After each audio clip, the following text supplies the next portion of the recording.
All right, I believe we are now live. Start off this live stream. I'll just get the chat going here.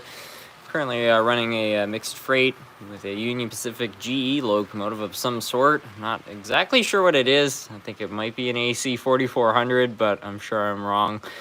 I don't know. But yeah, we'll run some different trains. Hopefully some people will join in soon and we'll be able to do some different requests. Got 3 people. Traincraft 101, welcome to the live stream. Webb's Trains, hello. A lot of people joining in right now, my goodness.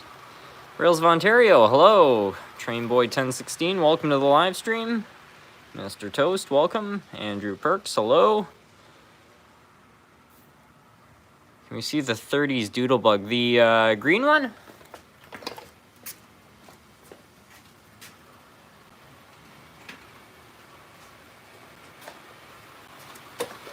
Here it is. For any of you who don't know too, this was featured in a recent video. Basically, I bought it off of eBay, and this was actually somebody's project. It's actually all made out of wood. Pretty interesting piece of equipment. I'm on the market for more things like that. You run the GO train. It might be kind of hard to get out. If you run a CN locomotive, that should be fine. I love all the new grass you've added. Yeah, I've been trying to kind of upgrade parts of the layout. And this spot right here was just not very detailed, so I tried to kind of fix it up a little bit. There's actually some abandoned trackage right there too, which, I don't know. I'm quite fascinated by abandoned railways, so just adding a little scene like that I find kind of tells a bit of a story. Can you run the Blue Goose? I don't think it runs right now. How's the Hershey's factory coming along? Very well. It's like 95% complete. I bought more materials recently. I just need some time and I'll get working on that. But I'm really hoping to get it done by June of this year, because it was June 1963 that they actually opened the Hershey's factory. And it would be really cool if I could get it done for the date where it will be its 60th anniversary. But we'll see. I was supposed to get that done in 2021, I think. And, you know, here we are a couple years later.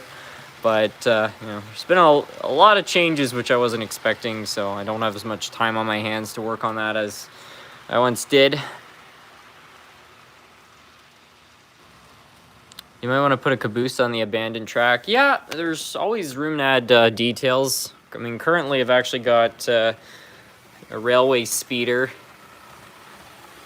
That's about it so far. And always options. DC Forever, welcome to the live stream. What's your favorite locomotive? Mine's the P42. It may be a P42. I have a Via P42, and that's one of my favorite locomotives. Also got my H2 or E2 steam locomotive, which is this one right here. Pretty big fan of that.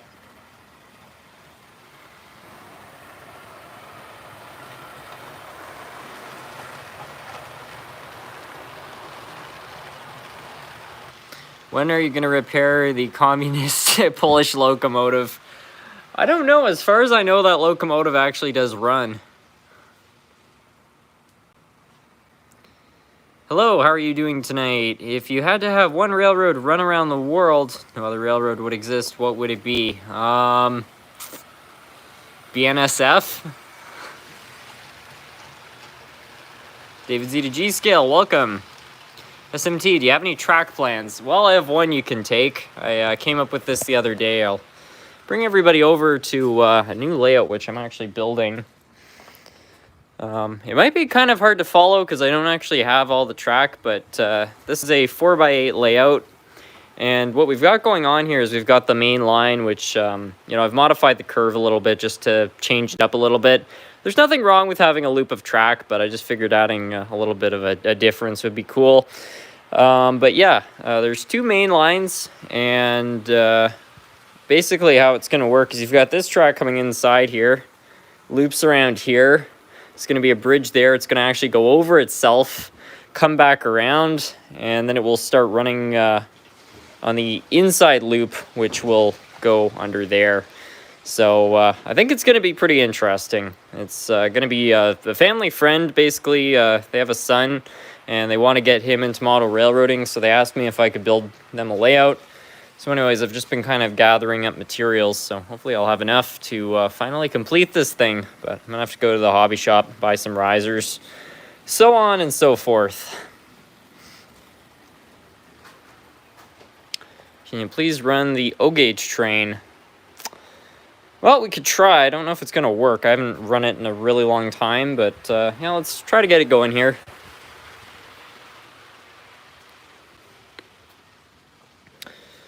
Do you have any LMS locomotives or Southern locomotives? I think I have one LMS locomotive. Let me see if I can find it here. I don't know. It's one of the engines I restored recently from the British lot. I'm not seeing it, though.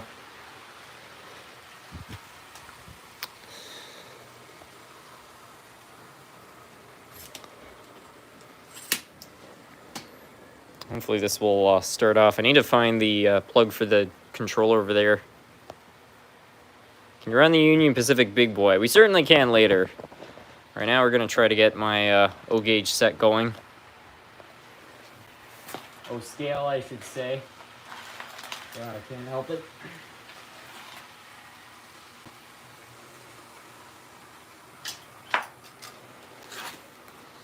Yeah, I don't know where the wire for the DC controller is.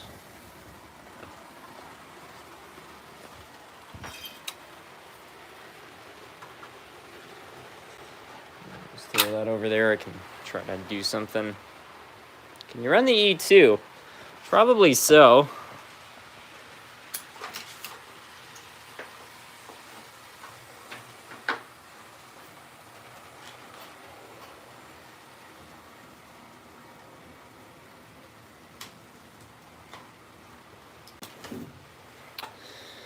All right, we should have power to the controller now.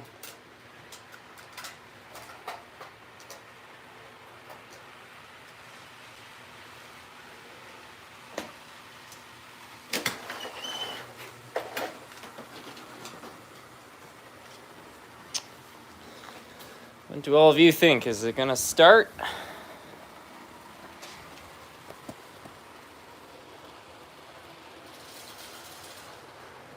Okay, that's promising.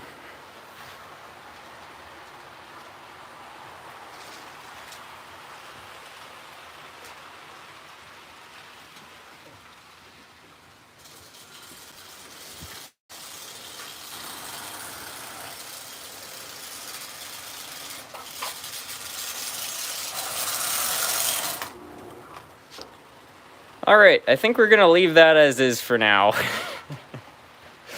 I think the track might have some little gaps in it or something causing derailments. Does the Blue Goose run? Not currently, no.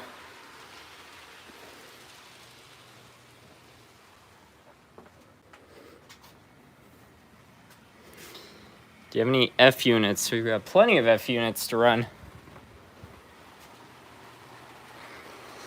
These 2 layers right here are where all the F units reside. So anyways, if any of you want to see any of these run, providing they work, I am more than happy to bring them out. Do you prefer DC or DCC? Generally, I prefer DC. I find it's just a little bit more simple. It's also a lot cheaper. It's not to say I hate DCC, though. I mean, for a club layout or running operations, DCC is way more practical.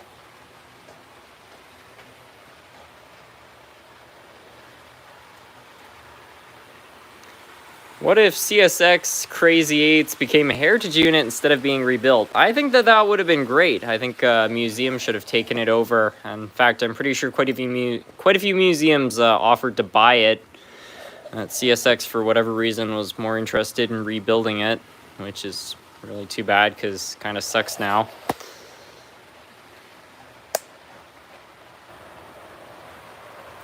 Run a BNSF locomotive. All right.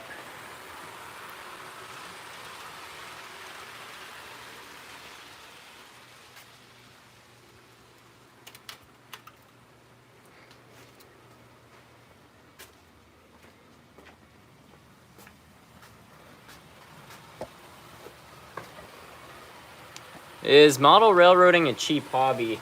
Generally, I would say not, especially these days. I think that everything's quite pricey. Obviously, you can get creative and get things done cheaper, you know, especially for building scenery and so on. But, you know, fundamentally, if you want it to work, you're going to need to spend some amount, probably $200 to get started. It's cheaper than a lot of other hobbies, that's for sure. All right, so we're gonna swap this out and put a BNSF-9 on. SMT, the new station in Thailand is open. Also, can you run the GO train with a Bud RDC? I don't think my Bud RDC is running right now. What's a good beginner track? If you're talking about a good like literally just track, I just get Atlas Snap Track. You can pretty much buy it at any hobby store. If you're talking about setting up your first layout, I would just buy the cheapest Bachmann set you can. You skipped the E2. Well, I wanted to run the E2 with the cars, and it has a forward coupler, so I just want to run some freight trains because it will already be compatible. Is the -9 by Cato? Yes, it is. Fantastic locomotive. Blue and yellow F unit.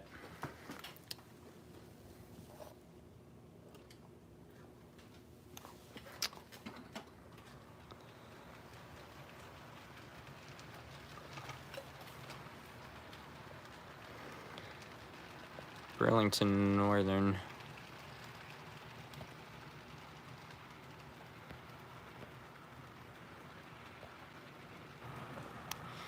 Cedar Point Kid, can you please do a video/series on running all of your locomotives? I want to know what you're hoarding. I was thinking about doing a video where I show the entire collection, because I think that it was in March of 2018 that I did an entire collection tour for 75 subscribers. And it's possible the channel could hit 75,000. So if it does, I'm kind of thinking to kind of commemorate, you know, hitting 75,000, do what I did years ago and do a collection video. That's going to be a big one, though. I'm going to need to get a lot of tables out and so on. But if I do that, I'll probably run them all, because why not? I've already got them out. It'd also be good to figure out what in my collection actually works. Most of it, I think, does, but I'm sure there are some engines mixed in there which are not so great. Does Athearn work on Easy Track? Absolutely. That's one of the best things about model railroading, is that pretty much everything is cross-compatible. What's your take on Brass Track? Got some that needs restoration. Any recommendations on doing that? Brass Track is okay. It's certainly not the best, but if you're going to use it, grab yourself a track brake. I think I have one up here somewhere. Yeah, you basically want to get yourself a track cleaning block like this, or like 1000 grit sandpaper, something abrasive, because you need to scrape off the oxidization which builds up on it. Anyways, what's your most sentimental loco? Probably this locomotive right here. This is my grandmother's 1951 River Rossi Hiawatha. I also have the locomotive out of my very first train set, which is in horrible condition, but if somebody offered me $1,000 for it, I wouldn't take the offer, honestly. It means that much.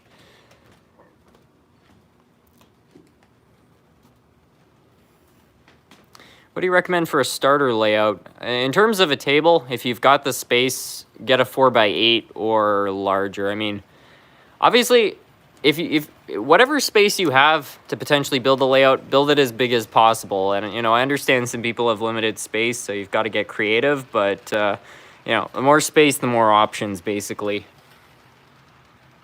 Can we see your first locomotive? Yeah, we can actually even try to haul this freight train with it if it will work.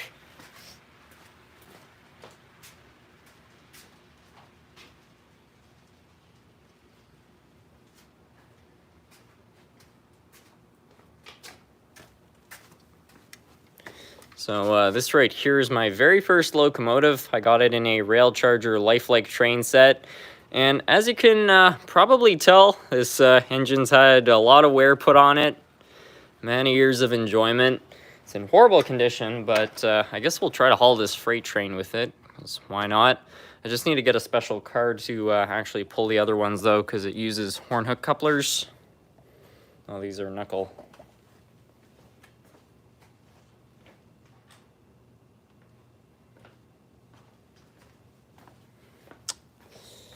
All right. Let me know what you guys think, too. A lot of people have been asking me to do some weathering, so I did a little bit on this car. I don't know if I like it or not. I don't know. Let me know what you think. If you have any narrow gauge engines, I can't say I do.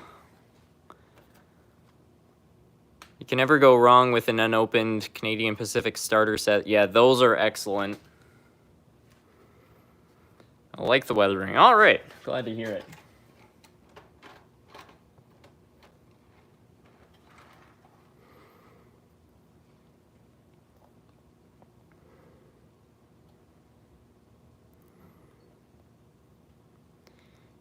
Harrison, will you make a DCC dedicated layout? Well, this layout is both DC and DCC. I do plan to buy a module. That way I can operate my trains wirelessly. That would be really nice because then I could actually walk around and control the trains while filming. But other than that, no, I'm very happy with this layout as it is. A lot of people think, though, that, you know, it's only DC, but I actually have about 25 DCC locomotives. So it's not a new thing, that's for sure. Anyways, let's see if the old girl here will haul this train. No problems, it didn't even stutter. Unfortunately, we're actually missing a few cars, but let's try to get those. Uh-oh.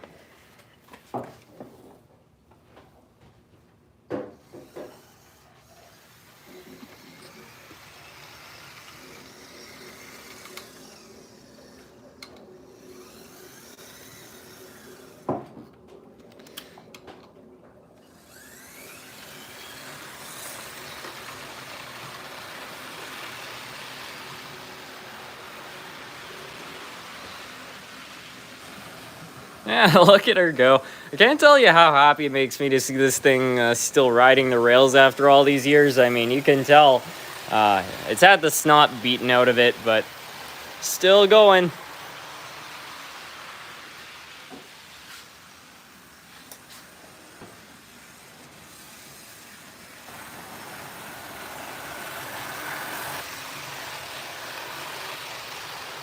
So we've got a super chat, Pacific Productions. Hey SMT, what's your thought on the Broadway Limited Imports new FEF-3 locomotive? I bought number 4080. Oh, I'm losing the chat here. I bought number 4080 and I like it so much. I also bought 844. I wish I had an opinion on it. I don't really know anything about that new release. Thank you so much for the super chat.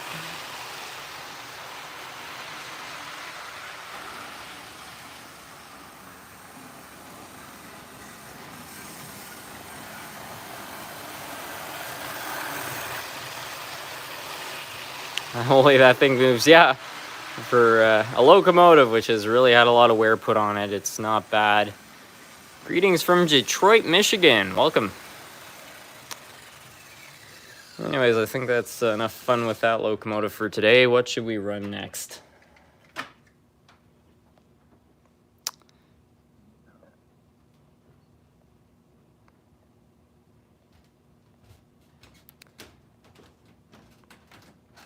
Chris Danielle, SMT, you need a speedometer. I'd love to see the scale speed of that thing. Yeah, I don't know where you can buy those, but my hobby shop has one, and it would be cool to figure out how fast some of these are going. What's your email address? It's scrumptiousmodeltrains@gmail.com. A DCC locomotive. All right, let me see what I can find here.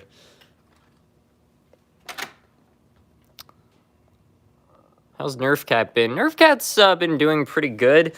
You know, a couple months ago he was in really poor health, and I wasn't sure if he's going to be around for much longer, but surprisingly he recovered, and we got him on this new thing, like a painkiller, which is really doing him well because he's quite arthritic. So, yeah, he's doing pretty well for a cat of his age, I'd say. Anyway, a DCC locomotive. How's about the Conrail one?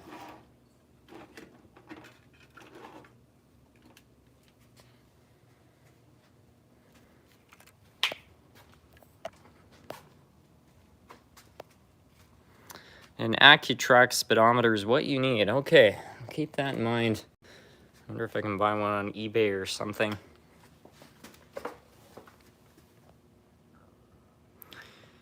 Has anyone here heard of Stewart Hobbies? They were bought by Bowser. I have an Alco 628 DCC ready, but the bars between the trucks and motor free spin, and the locomotive doesn't move, but the directional lights do. I'm not super familiar with Stewart locomotives. I own a couple myself, and they're very good runners. They're super quiet. I wish I could help you with that problem, but I'm not really sure why I would be doing that, other than maybe the gears between the two wheels have split, and that's why they're freewheeling. And you should check out the new manufacturer, Aurora Miniatures.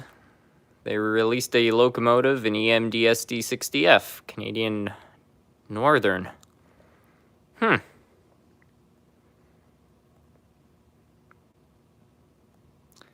you still have BNSF 3001? Oh, yeah. I'm pretty sure it still runs, too. Anyways, let's see if we can get this thing going.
Whoops.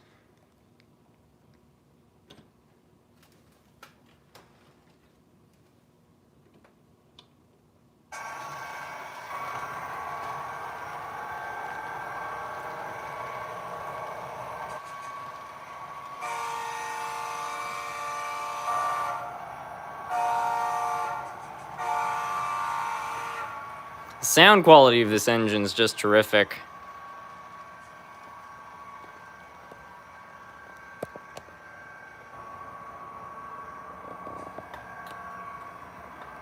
The SD70 is one of the best units Conrail had besides the SD40-2 and, oh wait, god darn it, the comments are moving pretty fast, and the SD80 Max. Is that a Tsunami sound decoder? I'm pretty sure it is. Woodland Scenic Cement has built-in wetting agent. You don't need rubbing alcohol, just spray it on your ballast. Well, that's good to know. Pacific Productions, thank you for the other super chat. Is the siding with the MILW F7 steam locomotive actually powered at all? Just curious. Same for the tramway line it crosses over. This is all powered right here, yes. And so is the trolley line. I don't know if I have it wired up right now, but both can be run. Earlier in the year, I think I was running trains up and down the street. Anyway, I'm not sure why this thing has stopped. One of these switches seems to have a bit of a short circuit, which doesn't affect DC locomotives, but it does affect DCC engines. So I guess we'll run something else. Please run the G2. What's that?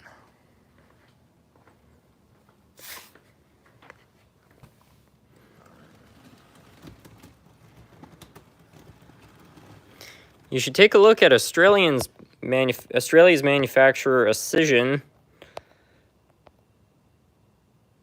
They make high-quality locomotives. I bought one of their locomotives earlier this year. I'm quite impressed with it so far. It's a B class. And the good old dipped in orange paint scheme. I've always wanted one of these, so I was really happy to finally get one. Can you run your Australian locomotive? Oh, heck, why not?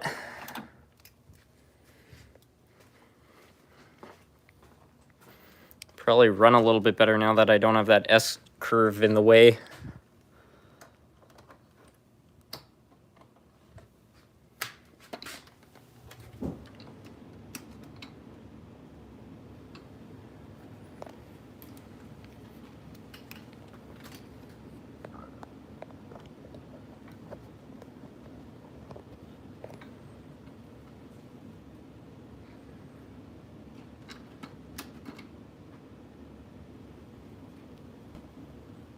You should make a custom train with your channel and picture. You should make it if your channel ever hits 100,000 subscribers. That would be quite the accomplishment. Hello, Harrison from Boston, Massachusetts, sorry. Happy to convert your Bachmann Daylight to a Rivarossi chassis for you. If you're interested, email me. You know what? I am very much open to that because, well, nobody will know about this communication, but this guy in the chat, Norman, sent me a video. He has a Rivarossi, or he took a Rivarossi drive and he put it inside a Bachmann GS4, and it actually turned out very well. So it'd be quite nice to get mine up and running. However, I also bought a brass one, so I might try to get that going. But yeah, I don't know. I'm quite open to that. I'll send you an email. Surrounding it. Sparky, welcome to the live stream. How are you doing? Can you run your PRRT1? Yeah, I don't see why not.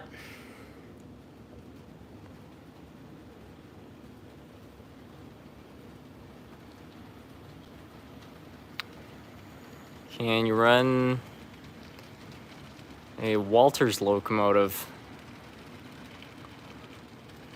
Oh yeah, the one I did a review of. I'll go find it.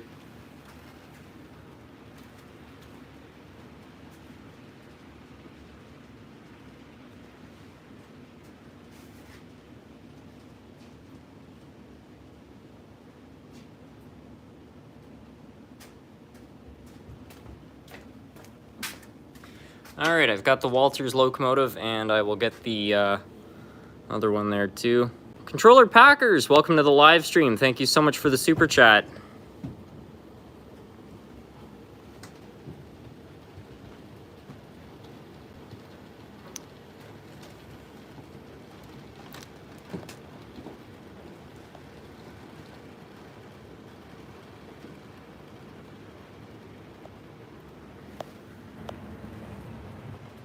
Do you still have the Super Duper Chief? Yes, it's right there actually. Slide these ones over.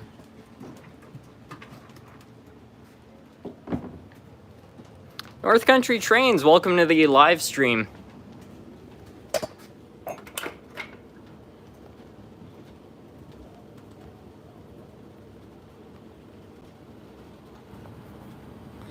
Something about the chat is not quite working right with my phone here.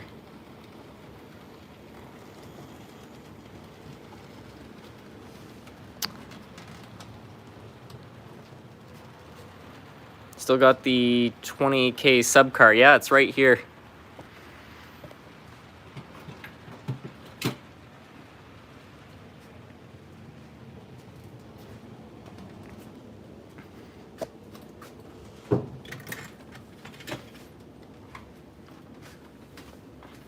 Anyone going to the Amherst train show next weekend? I wish I could. Unfortunately, with work, I can't. But that's kind of like my dream train show. That looks like... I think it's the biggest in the world, if I'm not mistaken. So that would really be quite the thing to get to attend.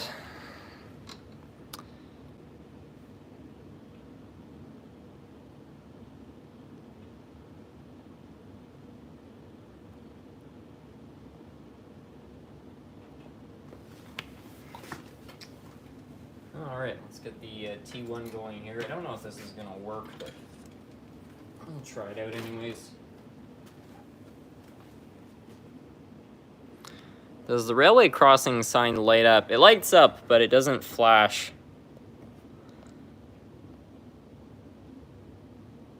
Do you still have that GM Frauschi locomotive? I do, yeah.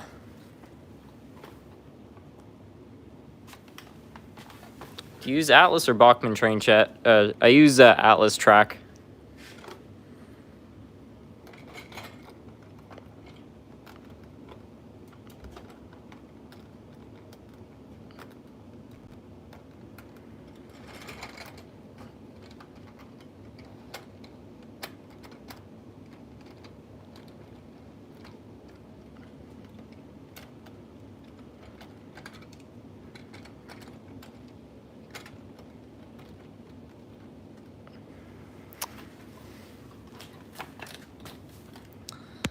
All right, let's see if this works.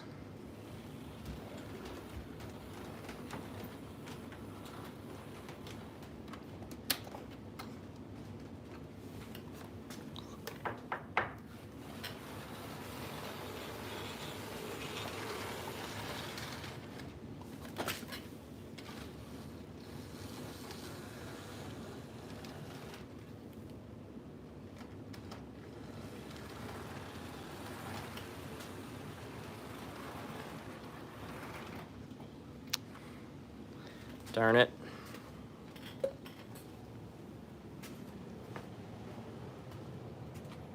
If you ever get a second Hiawatha, paint it red, white, and blue, name it the SMT Flyer. That's a cool idea. Those things usually go for quite a bit of money, though.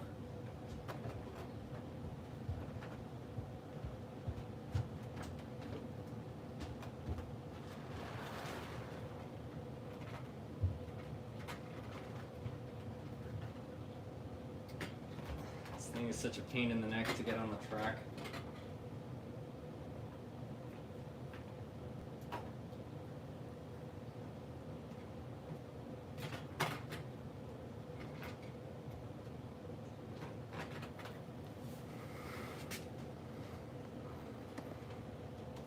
Have you had a chance to work on the N-scale layout? No, I still intend to, though. I just don't have enough time. Hey, Harrison, have you thought about riding behind the Polar Express? I don't think I live near it. I wish I could, though.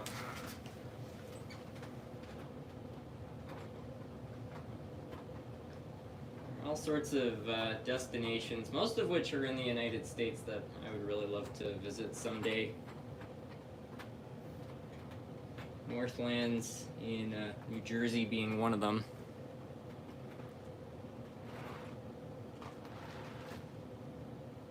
Okay, let's give this one more shot here.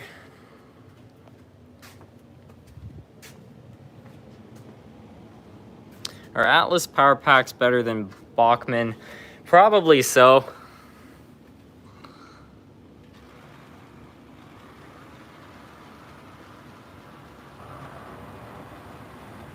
Can you run a modern manifest? I don't have any modern pieces of rolling stock at the moment, but that's going to change very, very soon. Stay tuned.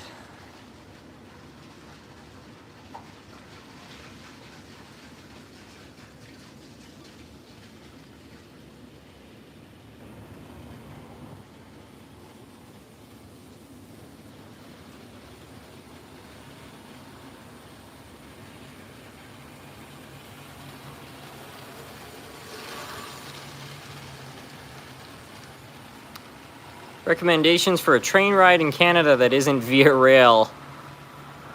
Worse, that is in America. I don't know. Can you run the runaway train next? We could probably run that one later. Have any plans to go to Milwaukee, sorry, I'm mixing things up. I want to visit Milwaukee for sure. I was supposed to visit Milwaukee in 2021, but unfortunately plans fell through just because of the state of the world at the time. But I think at some point up the road, probably will. The fact that Walters has their warehouse there is certainly a good reason.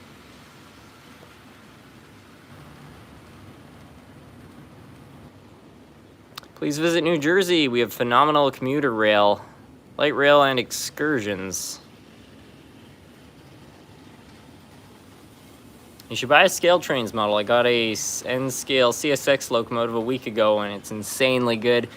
I'd like to buy something from Scale Trains. A lot of people have suggested them, and their stuff looks pretty good. It's not exactly the cheapest out there, but I'm looking to buy some modern stock anyway, so I might just do so. I do have a modern... I got another BNSF-9 on the way. I got an SD70 ACE, I think, which is also BNSF on the way, and an SD70 Mac, I believe it is. So there are going to be some modern locomotives on the way out very, very soon. What trains are easiest to fix? Either the lifelike locomotives from the 90s and 2000s, so pretty much every starter set locomotive from lifelike, or Athearn blue box locomotives. Athearns are a little harder to work on, but you don't need a lot of tools, and overall they're pretty easy to fix, especially if you need to find spare parts. So yeah, if I were you, if you want to get something to play around with, go to a hobby shop or look online, buy something junked, and just try taking it apart and putting it back together. You know, you don't even have to necessarily have the goal of getting it running again. Just see if you can disassemble it and get it back in one piece. It's always I don't know. It's good to practice on something that doesn't have any sentimental value.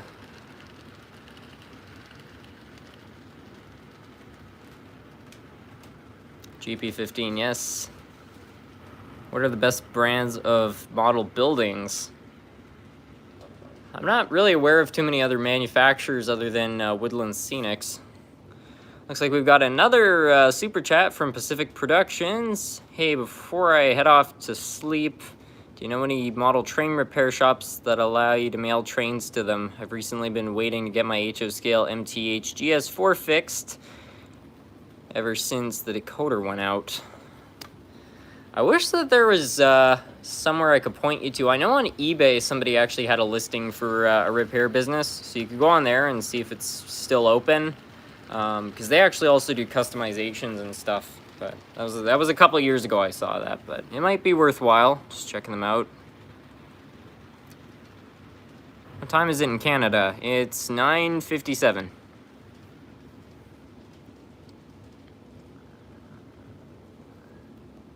Walters Cornerstone. Yeah, how could I forget Walters? Yeah, Walters has a lot of great kits. In fact, this building right here is by Walters.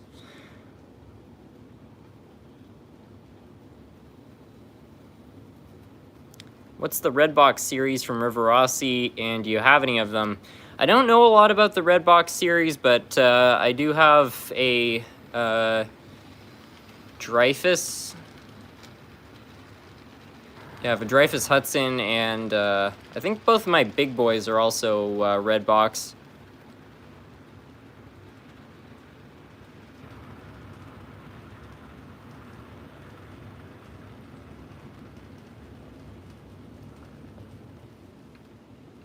Anyways, I think we're going to swap this one out. Somebody requested for me to run the Hiawatha. Not this one, but I do have another one we can definitely run. Do you have an LRC or RDC from Rapido? No LRC, but I do have the... is it the LRC? No, it's the RDC. I can't remember. No, it's the LRC, sorry. I'm dyslexic, so I sometimes mix things up. I've got the LRC, which is the Light Rapid Crappie, according to my grandfather who worked at Transport Canada. A Bombardier product, which was, you know, developed in the 80s. We can definitely run that later if you want.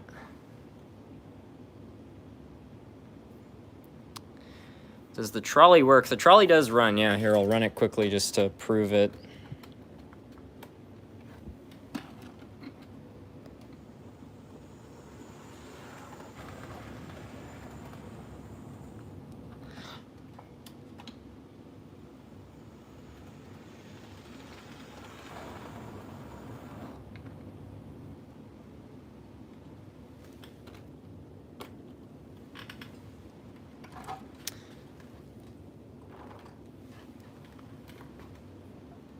Does the street track work? It does run, but it's not wired up right now.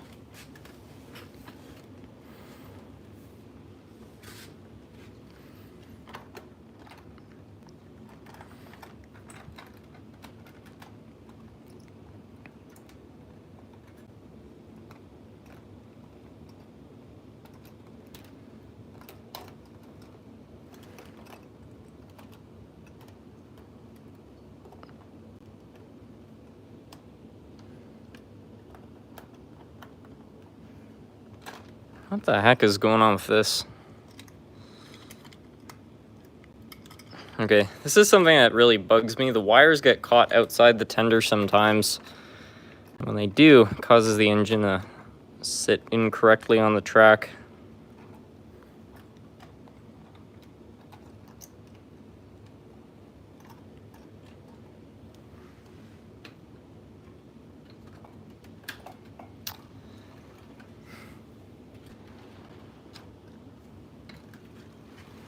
There we go. Hey SMT, I found an HO scale Polar Express train ride in Chicago. I thought if you wanted to know if you ever get a feeling to go on a train ride with the Christmas spirit.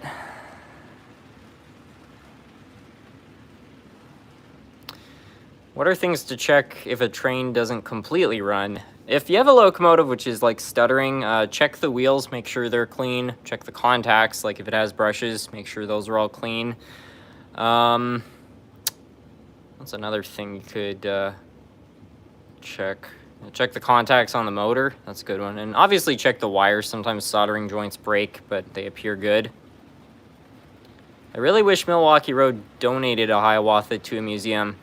To their credit, they tried to donate their last one to several local museums, and they actually turned the locomotive away.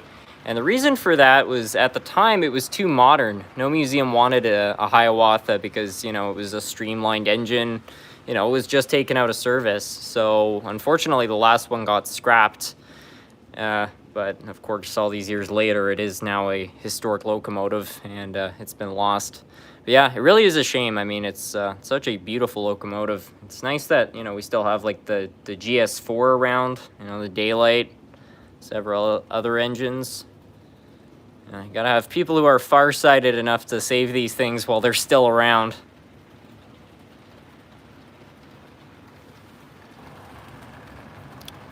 What are the dimensions of your layout? This section's 4 feet wide. I think it's 4 feet by 16 feet long.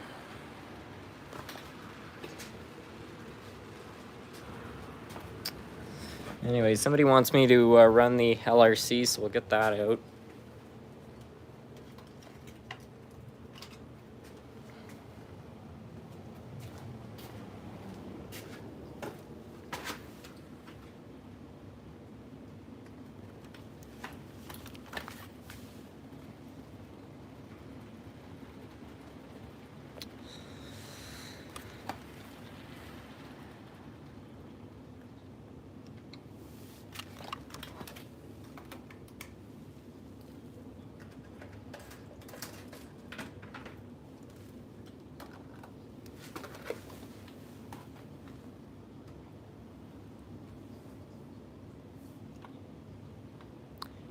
Run a 440 if you have one. I'm not sure if I do.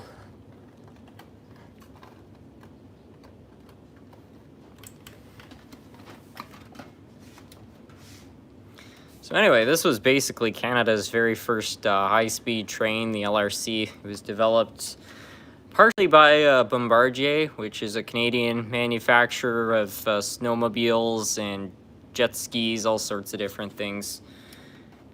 And they got into the transportation industry basically because of the oil crisis, and they developed this thing. They never worked very well, unfortunately. Light, rapid, crappy. Yeah, they had a lot of reliability issues. They were actually the first Canadian trains to be fitted with active tilt, but they were so unreliable they disabled that. And my grandfather was working with Transport Canada at the time, and these things were apparently always causing problems. So yeah, he was not a fan.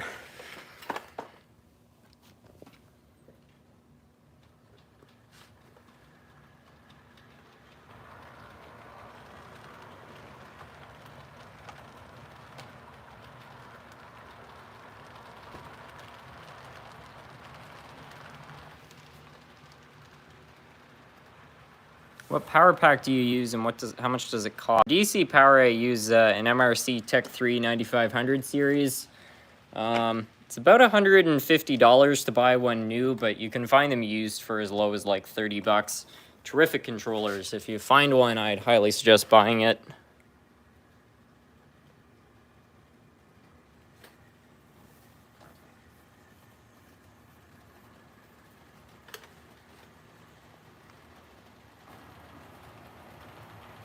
Do the two preserved Via Rail LRCs still operate at the museums they're at?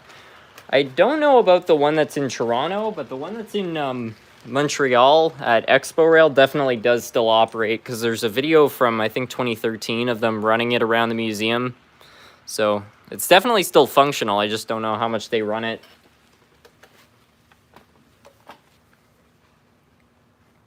Do you recommend Bachmann models? If you can find them cheap enough, they're decent. But I find just about every other modern manufacturer makes a better product than Bachmann. They're certainly bottom of the barrel, I'd say.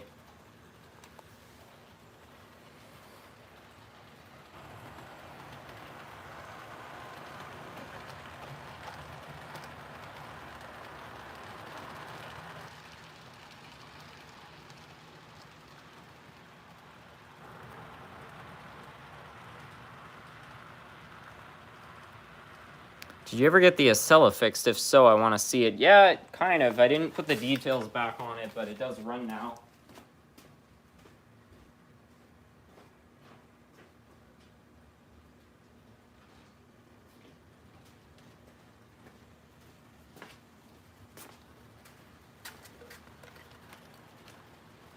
Can you run these Swedish locomotives with your Swedish freight cars? Yeah, absolutely. We'll do that right after the Acela. In fact, I'll put the Acela on at the same time because it's probably a similar speed. So this was my dirt cheap eBay purchase. I think I paid, I don't know, $28 or something like that for it, which for a Bachmann Acela is really not that bad. I just rewatched Runaway Train last week on YouTube, and I got recommended your video of running an HO scale locomotive from the movie. Good timing on the video.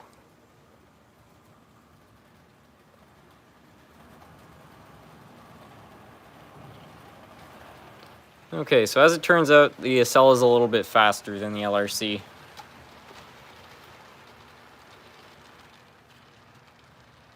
But not at low speeds.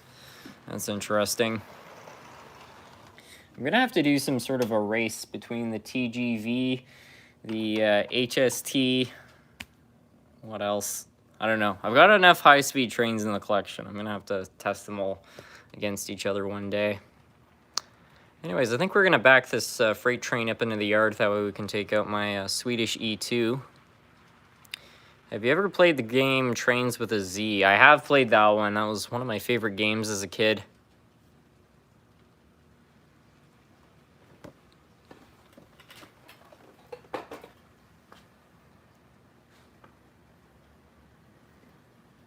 What's an E2? It's this locomotive right here. It's a Swedish locomotive, which basically what happened is that I guess Sweden, they built all these locomotives in the early 1900s and they used them for freight service, but then when they were at the end of their lifespan, instead of scrapping them, they rebuilt them all and they put them into caves because the Cold War was going on and Sweden was really concerned that the Swedish government was concerned that if their electrical systems got taken out, there would be nothing to pull all the freight around. So what they did was they hid a whole bunch of these locomotives away in reserve, and they hid them in caves and warehouses, all sorts of different places all over the country. And they left them there for many decades. And then when the Cold War kind of came to a close, they started, dismantling the steam reserve. And one of those locomotives actually ended up coming to Canada, and it was operated on a tourist railway for many years, which was the exact railway which actually went by my grandfather's house. So I grew up with that locomotive, and it's the reason I basically got into trains. So it's sort of sentimental, but yeah, what a convoluted story, eh? On how a Swedish locomotive ended up in Canada.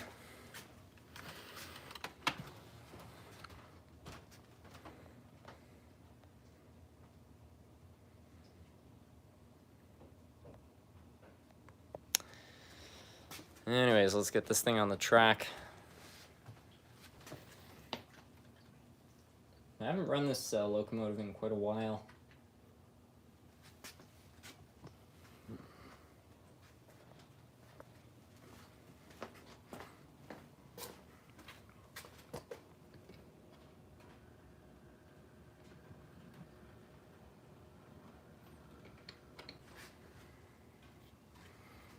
Isn't the E2 Thomas? It might be, I don't know. I don't think Thomas the Tank Engine looks anything like this. In fact, the wheel configuration's totally different, so no, must just be a coincidence.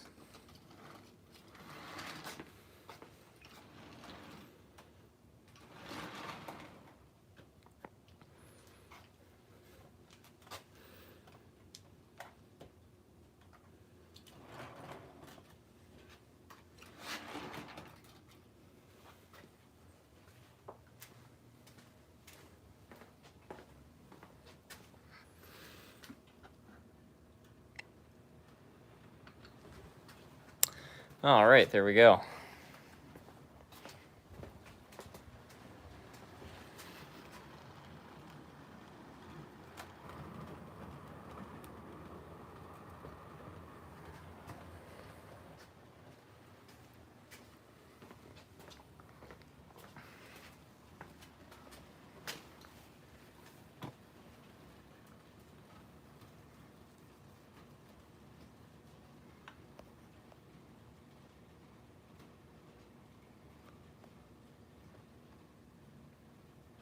I love the DD40X. It's always been overlooked compared to today's locomotives. I'm pretty sure it's still the biggest diesel of all time. Certainly the most impressive I can think of. I'm a huge fan of the Centennials as well. It's in line, too, with all the other things that they were developing in the late 60s. I don't know if it's just because fuel was really cheap back then, but, you know, you think about 1969 as a year, you know, they got man to the moon. Dodge at the time was coming out with some of the world's most powerful muscle cars. In the boating world, Evinrude released Starflight, which was the fastest outboard motor. And in terms of railroading, the world's biggest diesel was created. So it just seems like everything was like really kind of reaching its limits in terms of what could be achieved.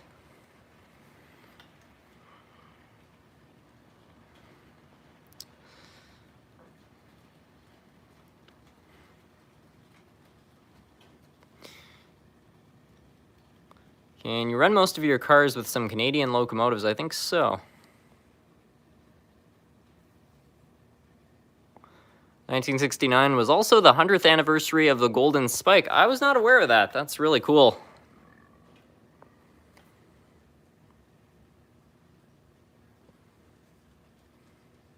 $1969 seems fine. I'm sure it was a time to be around, yeah. I watched a movie from 1969 recently. It was Easy Rider, about these two bikers going across. And apparently that movie has been archived because it captured American culture so well during the late 60s with all that was going on. Anyways, I think we'll swap this out and get the runaway train on. Get some other things going here. Hey, SMT, I just got an old Kato N-scale locomotive, but when I tested it, it needed to go full speed in order to run. It was running pretty slow. Do you have any ideas on how to fix that? Sounds like the gearbox has stuff in it. I would just clean and lubricate it and go from there. That's probably a why. If you're giving an engine a lot of power and it's hardly moving, that means that something is jamming up the motor. Is there a model railroading Discord server that you recommend? Not that I'm aware of.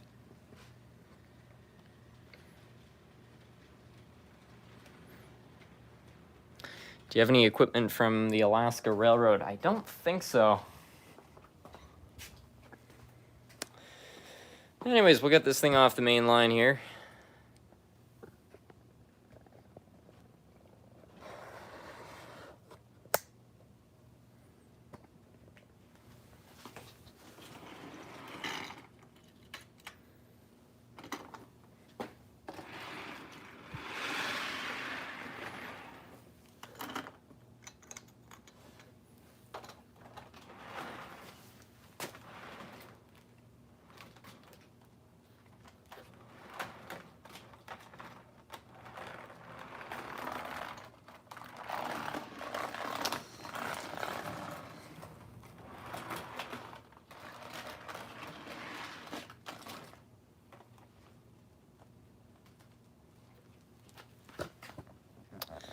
Let's go look for those locomotives.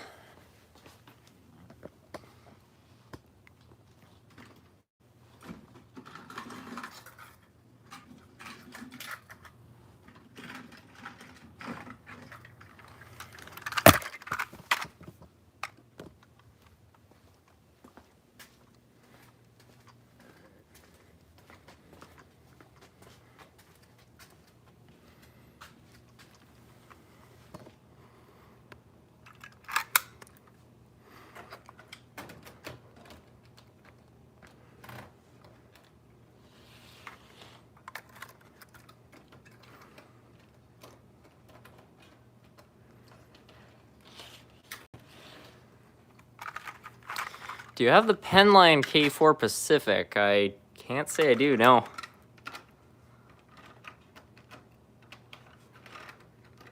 SMT, I've got an issue with an Athearn Blue Box DD40, which is making some loud cracking noises. Do you know what to do? I would open it up and check the gears, make sure none of the gears are cracked. Another thing that could have happened is ballast or small rocks might have gotten inside the gearbox, which can also cause a loud crackling noise. So just open it up and just check in on all the gears, make sure all the teeth are intact, and go from there. What's your opinion on bobber cabooses? I like bobber cabooses. I think that they're super cool. SMT, do you have a budget for your trains? How much are you setting aside per month for this hobby? And do you ever calculate what you put into this? The short answer is not really. You know, I do tally up expenses to some extent, but other than that, I don't have figures for how much I'm spending, and it's also quite variable because one month, you know, I'll buy a whole bunch of stuff, and then another month I won't. So it's all over the place. But it's quite the hobby to be a part of, that's for sure. Thanks for the advice on finding parts for my locomotive this week. Oh, you're very welcome. Thanks for the super chat, Kevin. Hey, Harrison, I'm a big fan of your channel. Do you have any Norfolk Southern locomotives that you could run? Absolutely. Can you run the Canadian Pacific DD40AX after Runaway Train? Yeah, sure. I'll pick up the pace on this one. I'll go get some other locomotives.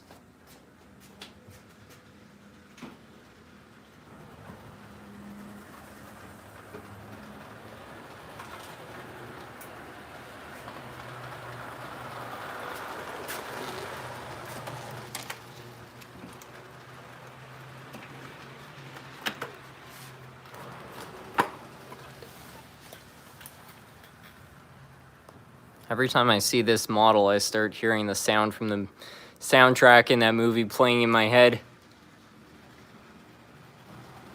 Did you make a how-to video for your Runaway Train? I don't think it was like specifically a how-to video, but I did do a video where I showed kind of how I made them.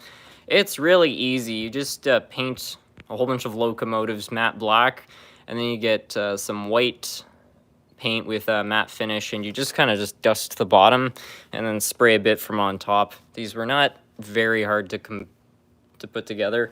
I think I might have taken a pencil too, just to kind of get some of the other details, but other than that, this was not a very tricky project. No problem. I'm glad I found your channel. It helped me save some locomotives that I'm fixing up for people. Oh, I'm glad to hear that.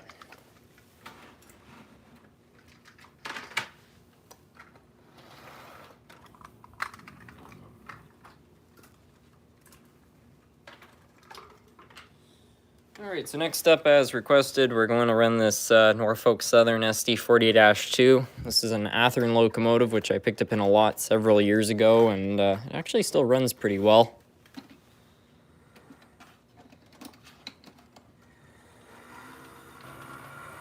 It's a little bit loud, but that's to be expected.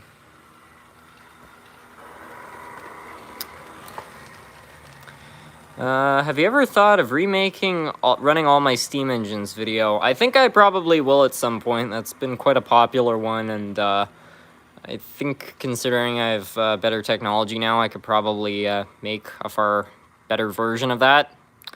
But thank you so much for the super chat. You can run your BNSF locomotive. We already ran that one, so I think I'd prefer to run something else.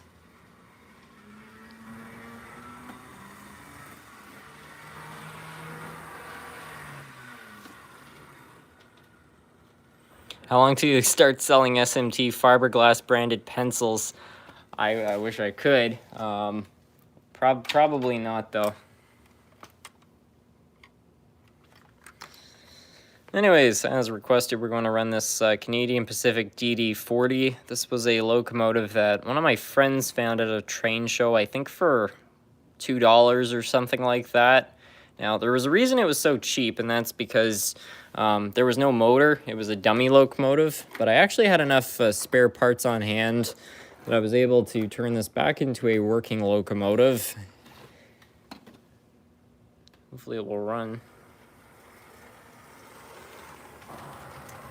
Yep, still goes.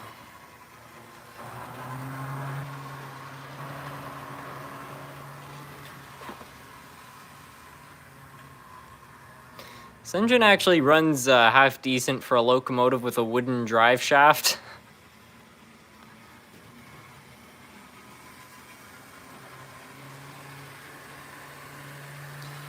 What's your favorite soda, Coke or Pepsi? Coca-Cola.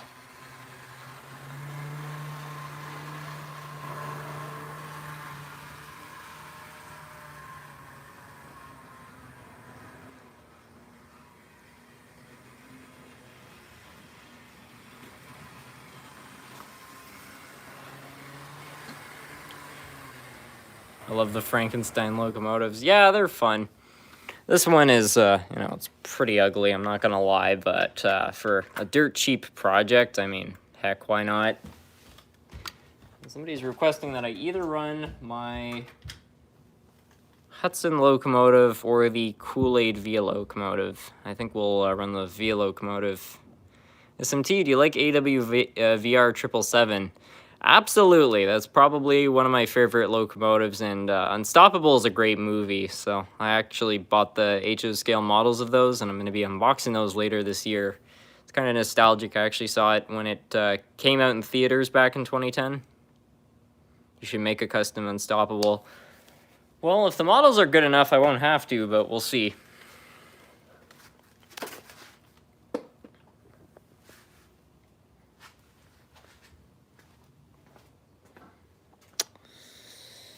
Anyways, here's the Kool-Aid engine.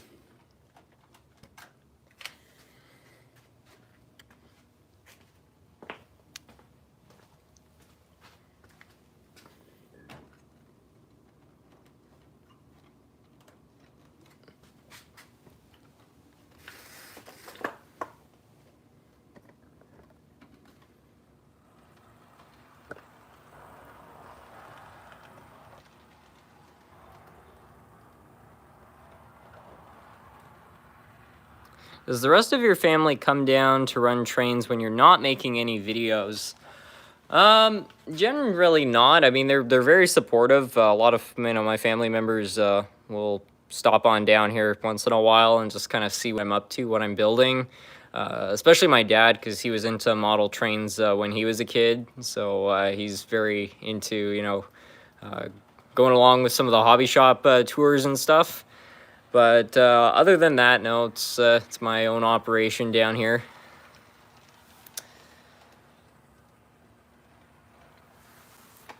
Anyways, I just remembered something. I wanted to ask everybody, again, back on this weathering subject, what they think of this.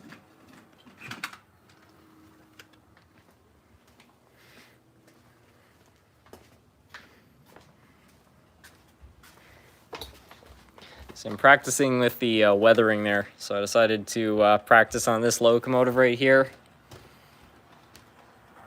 Again, I'm not sure if I like it or not. Come on, second try. SMT should make another buying shady model trains off eBay video. I really enjoy them. There probably will be another one at some point, but those take a long time to film. I actually bought a new microphone though, so hopefully the next one will be slightly higher quality. It looks good. Oh, I'm glad to hear it.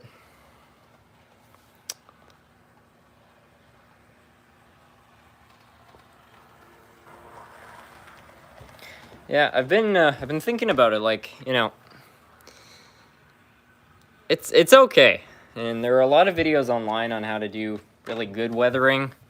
10 times better than what I've done right here, but a lot of those videos require skill and tools and so on. This just requires a rattle can of spray paint. So I'm thinking about making my own tutorial called like Lazy Man's Weathering, or how to do super simple weathering, something like that.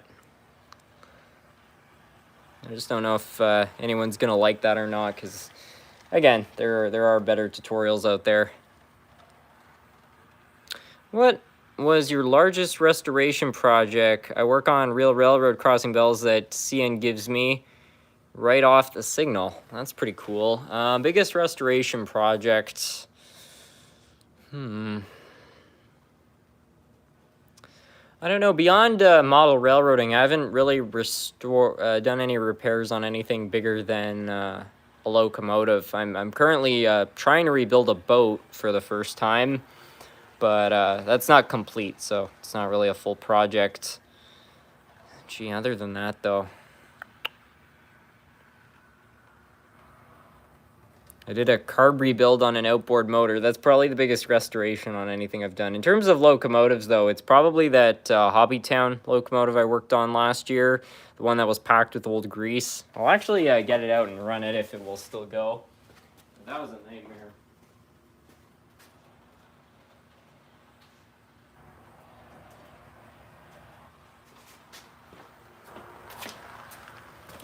This right here is probably the toughest repair I've ever had to do on any locomotive. When I got this thing, nothing worked. The electrical system was bad. The motor wouldn't turn over. The drive was completely seized. It just had countless problems. Anyways, I was actually able to fix it up and repaint it and stuff. And in my opinion, it turned out okay.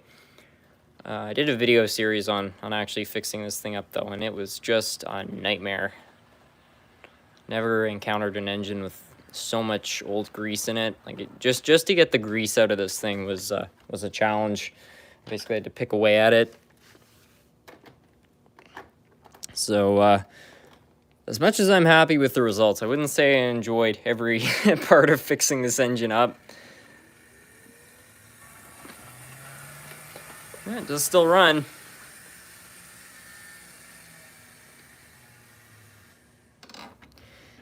I'm pretty sure this engine actually has a centrifugal clutch, which might be part of the reason it revs so high. But it had this piece of rubber, basically, and at a certain RPM, it engages an outer shell. So I guess that's supposed to make it run a little bit smoother. I've never seen a locomotive with that other than this one. SMT, there was a mall named after you. What, called SMT Shopping Center? That's pretty funny. I wonder what the SMT stands for. I plan to build a shopping mall on this layout, although it's not going to be named after the channel. It's going to be named after Forest Fair Village in Cincinnati. And I already have the site all set up. We're going to build it right hereabouts. All this area. I'm going to build a grand shopping mall, and I actually want to build it so that when you look in through the skylights, you'll be able to see all the little shops and everything. I think that would be a really fun project. I'm quite a big fan of shopping malls. Frankly, I don't know. It's a shame they're going away.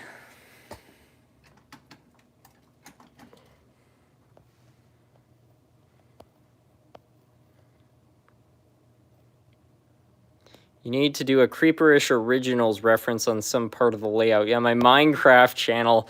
That's okay. That can stay in the past. Can you run 777? I haven't got it out of the box yet. It's still packed away, but there's probably going to be a unboxing in the not so distant future where we take that out.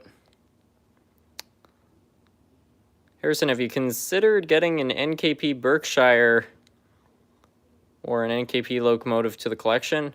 I think I already have one. Not a Berkshire, but I'm pretty sure I have a diesel from Nickel Plate Road. I don't know where it is right now.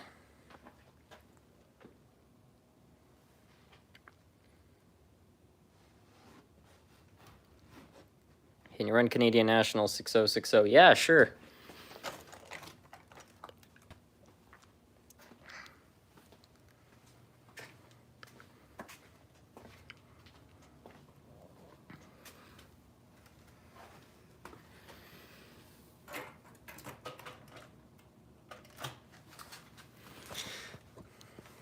This was my first full-scale steam locomotive, and it's been such a terrific engine.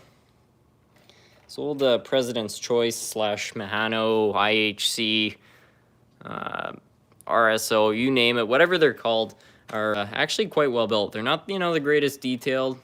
They're not the greatest pullers. In terms of just reliability, you can't go wrong with them.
I think the Canadian National 6060 is being restored. I think you're right. I don't know if they're still in here, but one of the channels that I watch called DC Forever, who's out in Alberta, I think near Calgary, did a video where they went to a museum and they were actually able to get inside where number 6060 is, and it looks like they're doing some extensive work. Hopefully they return it to service, though. I'd love to get to see this locomotive in person.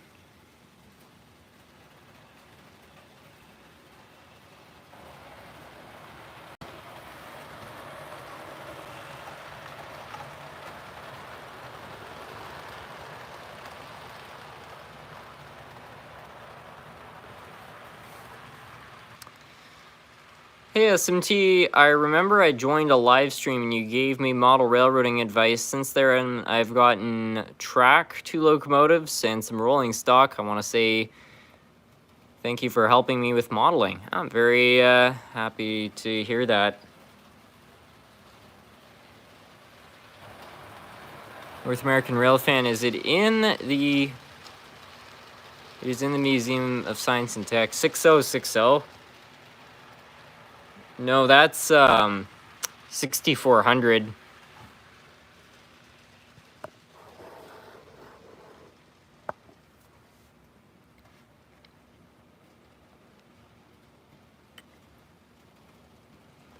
SMT, why do you have a railroad crossing? It was a gift when I was a kid from my grandparents. I don't know, some local guy was selling them, so they decided to buy the 2 lights, and then they actually built all of that.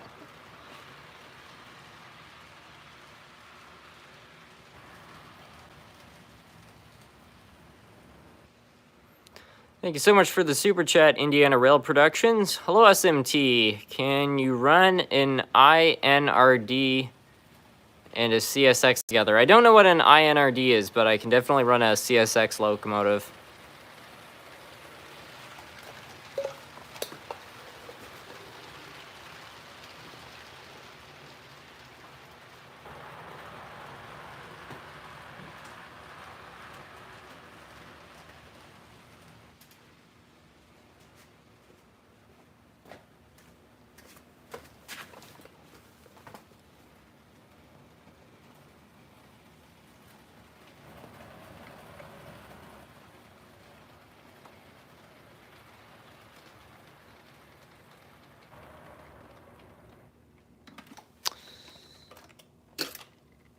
I have to put some of these locomotives away. I'm running out of room on my table here.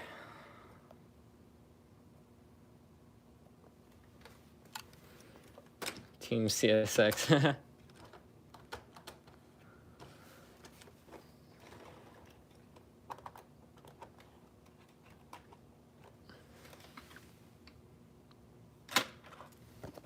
Whoops.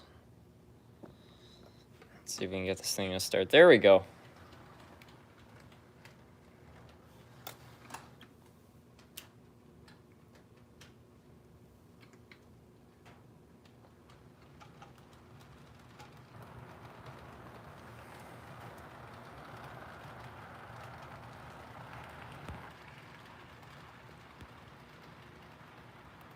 If I put more power into a non-superpower Athearn, will it harm anything?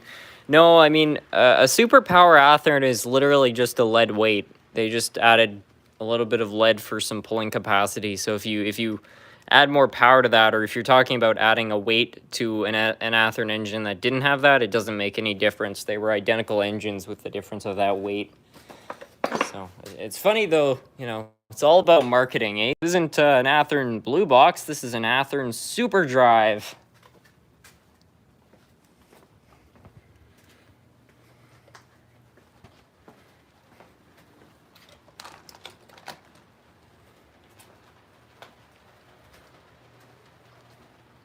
Can you run your smallest steam locomotive?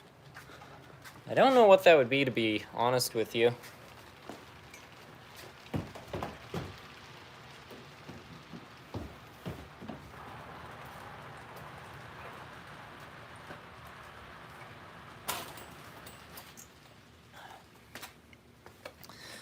Grabbing a quick water there. Do you have any Lego trains? I have their Horizon Express, but that's the only Lego train I've ever owned.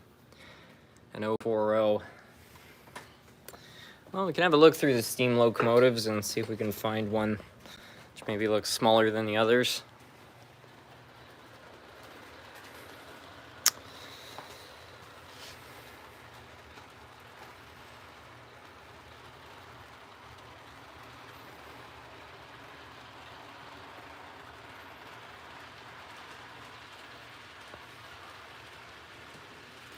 I don't know, maybe this one's the ultimate pipsqueak.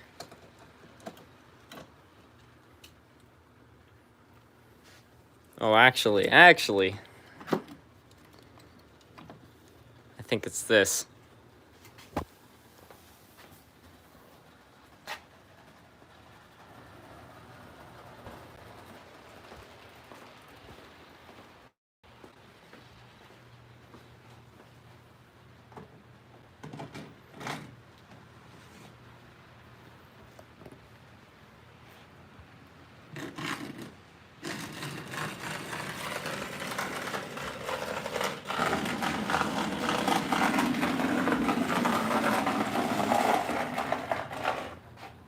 The pipsqueak's adorable. It's a pretty strange locomotive in my opinion, but I think we need to kick up the voltage here for this to work.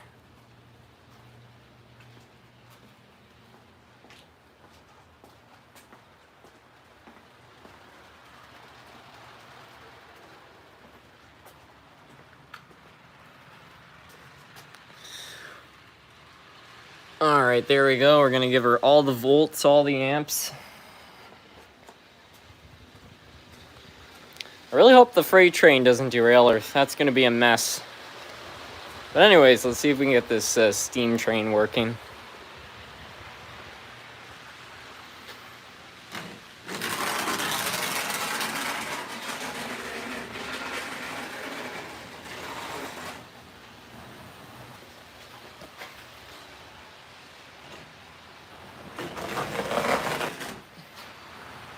Wow, this is not going so well.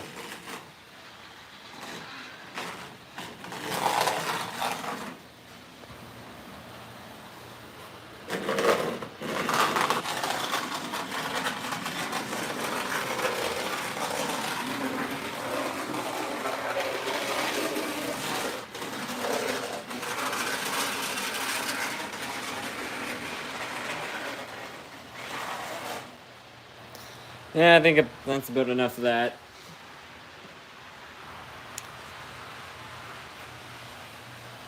Wow, CSX locomotive is just booking it. Doesn't sound healthy. Yeah, I think that the bearings in that motor might be a little kaput.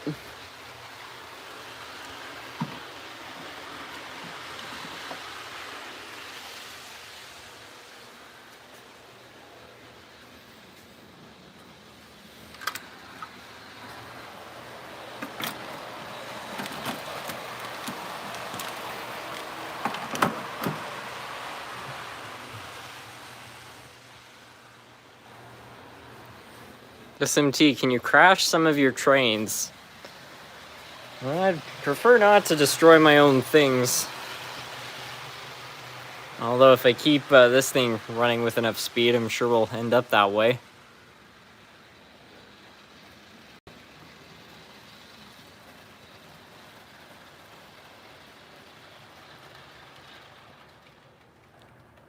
You're in your Go Transit equipment.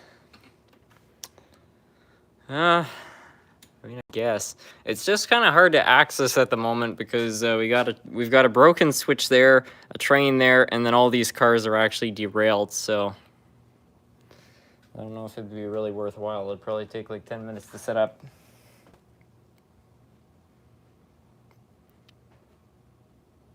Can you run the Santa Fe RDC I gave you? Let me have a look for that. I don't know if I took it out of the box, to be honest with you.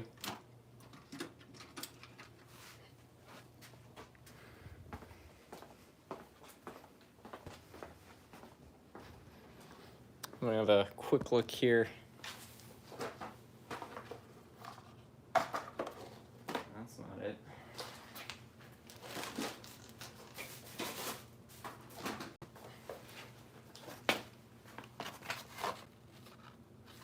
That's not it either.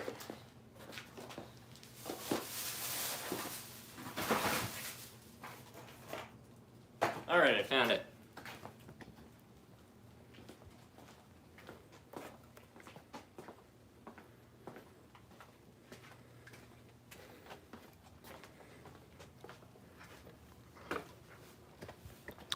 So basically, a couple months ago, I actually got to meet one of my subscribers who's watching this live stream right now, named a North American Rail fan.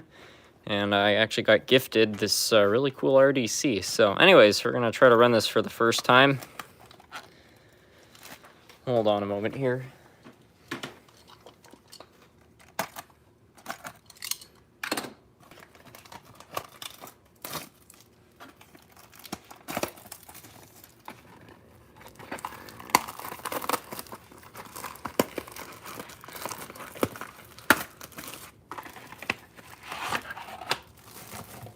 It's a dummy locomotive.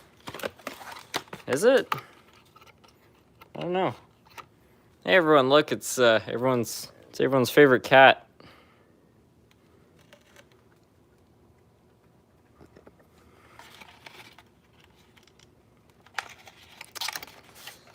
Anyways, let's get this thing out of the packaging here. Cat.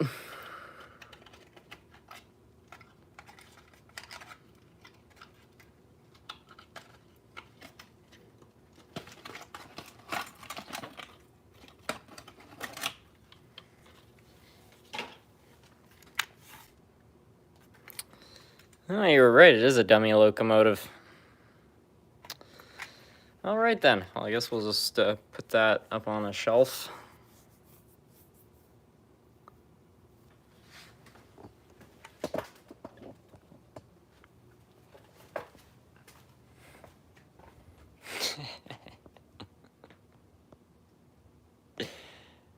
Does your cat like locomotives? I don't think he does. He climbs up on the layout every once in a while.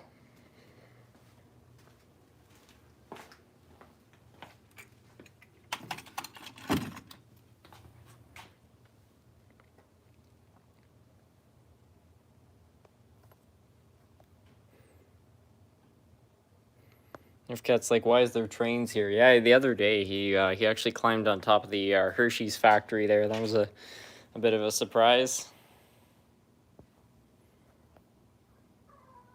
just to prove his dominance. Yeah, I wouldn't be surprised.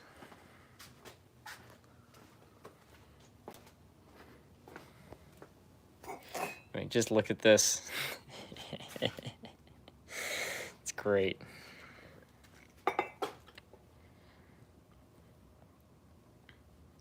Can you run a Rivarossi locomotive? I've got a Santa Fe one we could probably run.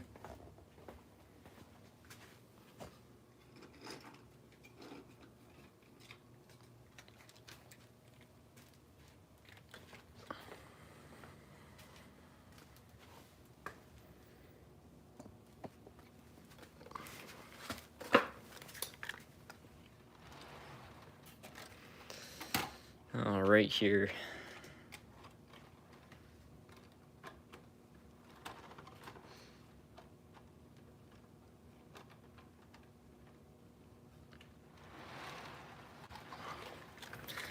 So we'll try to run this thing. This engine's not in good shape. It has a really weak motor, so I'm pretty sure it's not strong enough to haul this train. But we're gonna go for it anyways and just see what happens.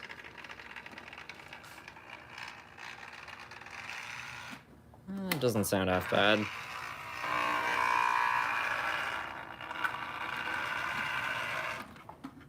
Everybody might want to install their earplugs for this.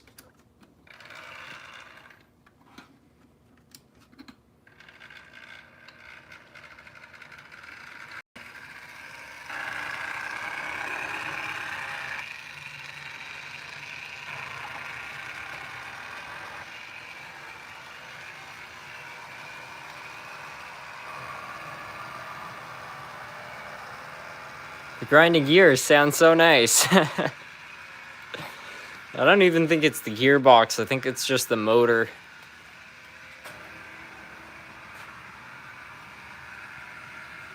It almost sounds like a little diesel engine.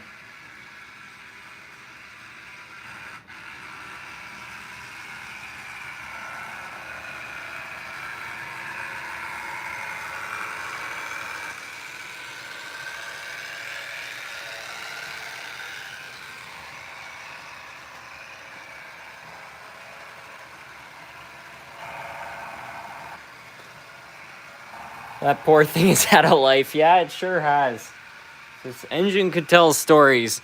I'm sure it would have a few.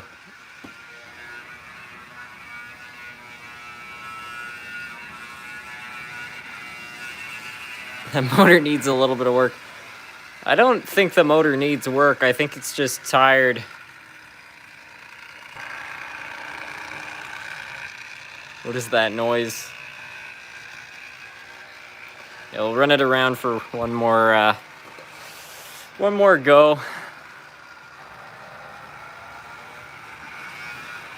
The current draw is actually looking pretty good. It's only drawing about 0.5 amp at wide open throttle.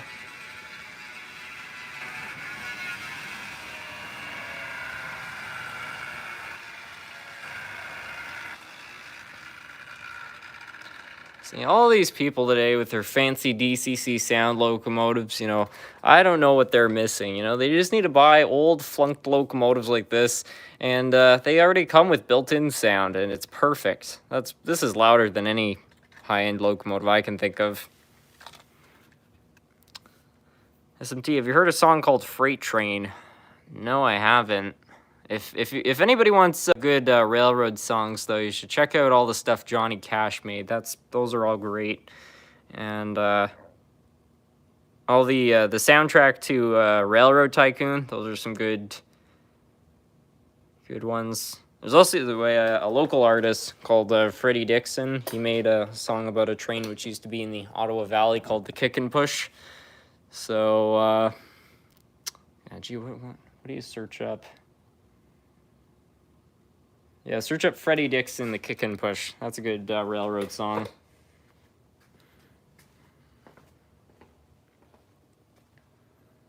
Have you heard the song Wreck of Old 97? I have heard that one, yeah.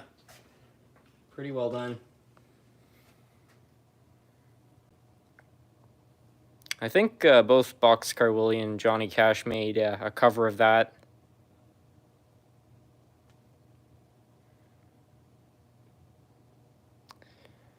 Can you run a Riverossi? We can run the Kraus Mafia. I don't know where it is, though.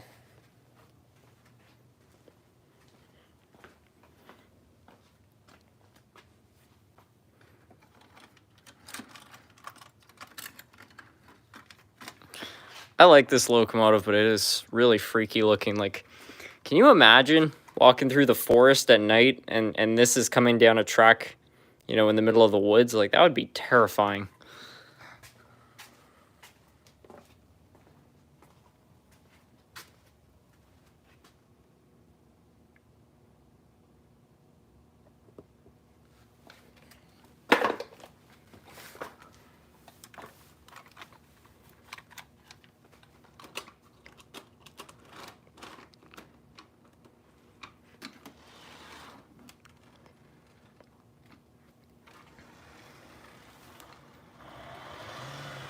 Hello from Sweden. Oh, cool. I was actually running a Swedish locomotive earlier in the live stream.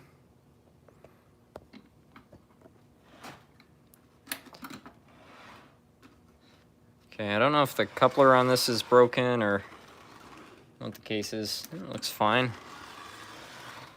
Let's try coupling up again here.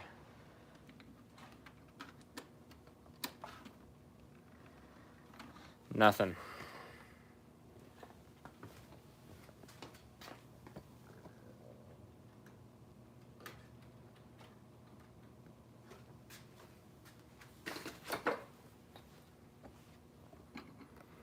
How much Australian stuff do you have? Currently 2 Australian locomotives, but I bought another couple trying ones, which I'm probably gonna unbox quite soon.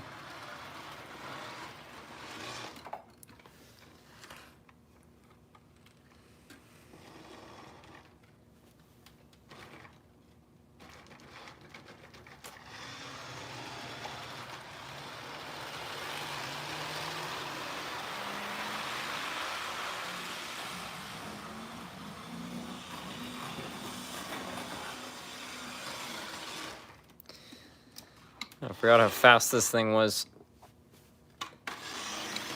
Something's not quite right with the electrics, though. It's weird. It's like it gets power, and then it just kicks out. No idea why.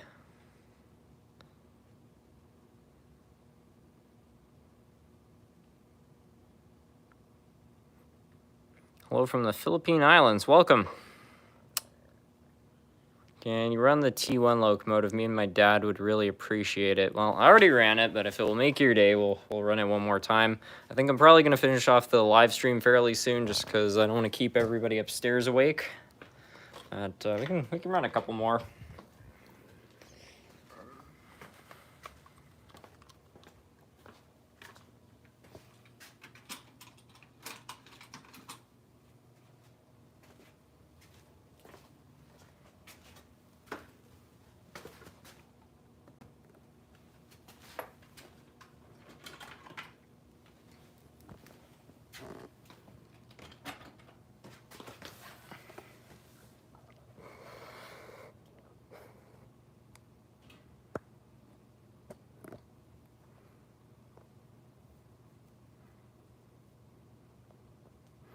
Have you ever turned on a PS2 and it sounded like that locomotive from earlier?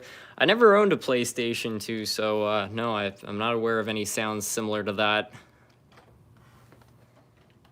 The only gaming console I ever had was the Nintendo Wii. Other than that, all my video games were on PC.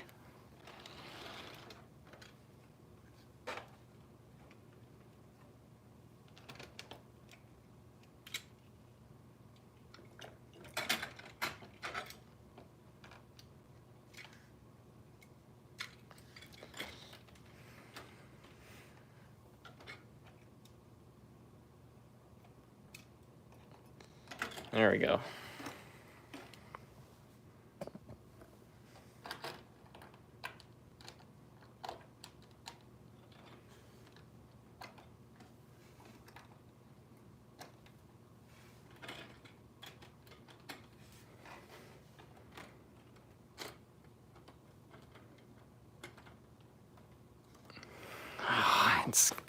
This is what keeps happening. This wire goes right under the linkage for the tender, but it crosses paths with it, so it keeps getting caught under the linkage, and then when I move the tender, it pulls up and brings it with it. Super annoying. Yep, screw it. We're just gonna take off and have the tender pulled by the wire.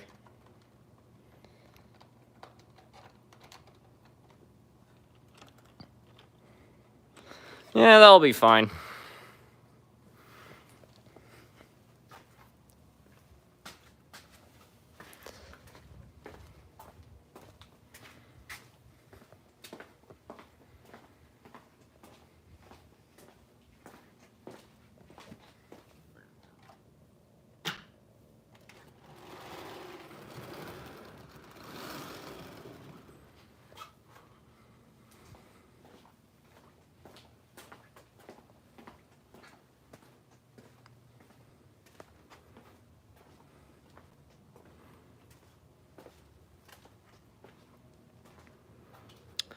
I may have already asked this question before, but do you have any advice for somebody who's a beginner to model railways?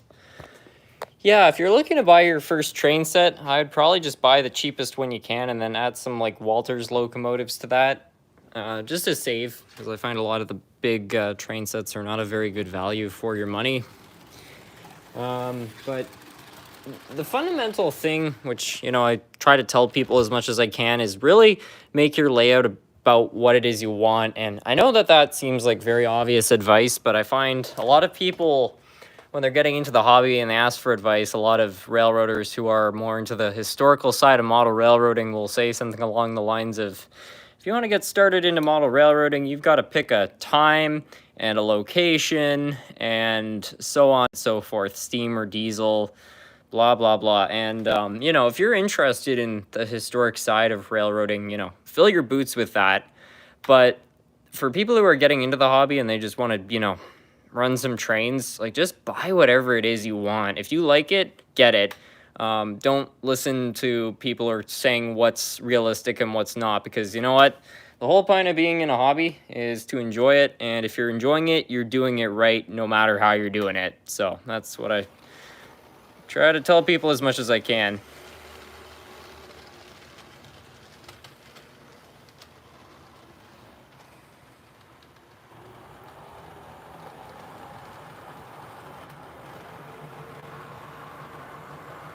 Can you run the really clapped out Tyco locomotive? Yeah, sure, why not?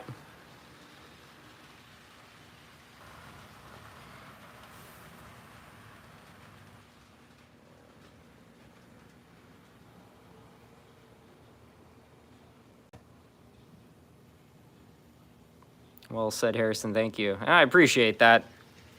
And like I said, too, I have nothing against people who want to model stuff that's realistic. There's nothing wrong with that. The only problem I have is people who only think that there's only one way to model railroad, you know?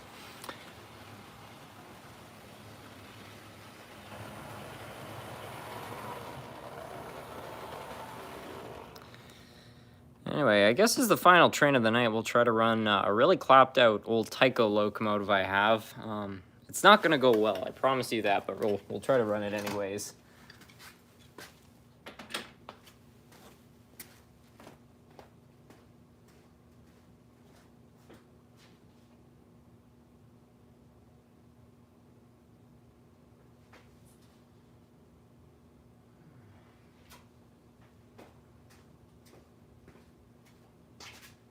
Not entirely sure where that Tyco engine's at. I'll have a quick look here.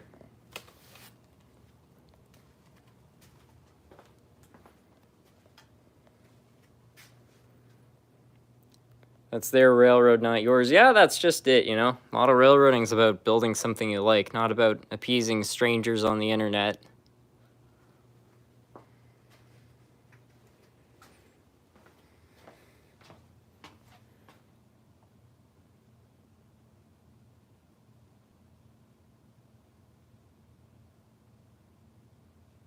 Here it is.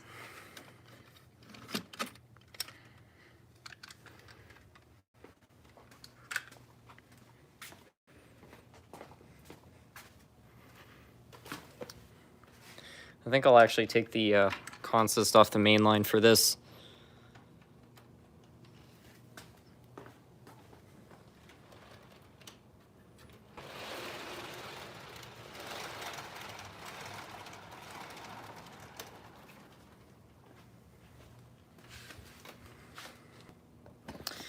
So the story behind this locomotive is I was walking through a train store and I found this thing for $7. Totally junked. It had hockey tape wrapped around it just to hold it all together. And it seemed like a pretty hopeless case. So anyways, after a few months, nobody ended up buying this engine. And I figured, well, if nobody's going to try to work some magic on it, I guess I'll take it off their hands and see if I can get it going again. And unfortunately, the drive is so worn out. This engine doesn't really run correctly, but it does work.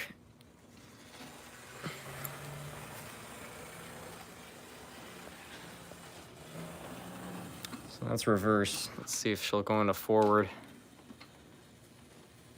Yeah, this is one of the main problems. The gears are so stripped that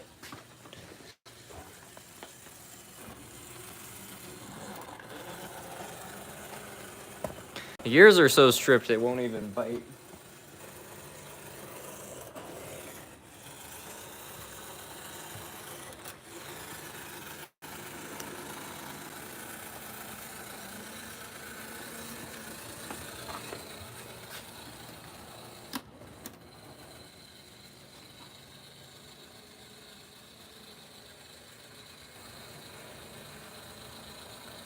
Yeah, I think those gears might have finally stripped out. Honestly, what I should do is I should try flipping the drive around, because you can, I'm pretty sure, swap the trucks. And if I do that, then it will probably run okay, because it can run fine in reverse. It's just going forwards that, I don't know, the gears, the teeth are just so far apart that they won't work. It's going to be put in timeout. Yeah, maybe, I don't know. Just got my first train set. Congratulations. Anyways, I think I'm going to finish off the live stream now because it's getting kind of late, but I want to thank you all so much for joining in. I really enjoyed running some trains and chatting trains with all of you fine folks out there, and I hope you enjoyed too. Anyways, have a great night, everyone.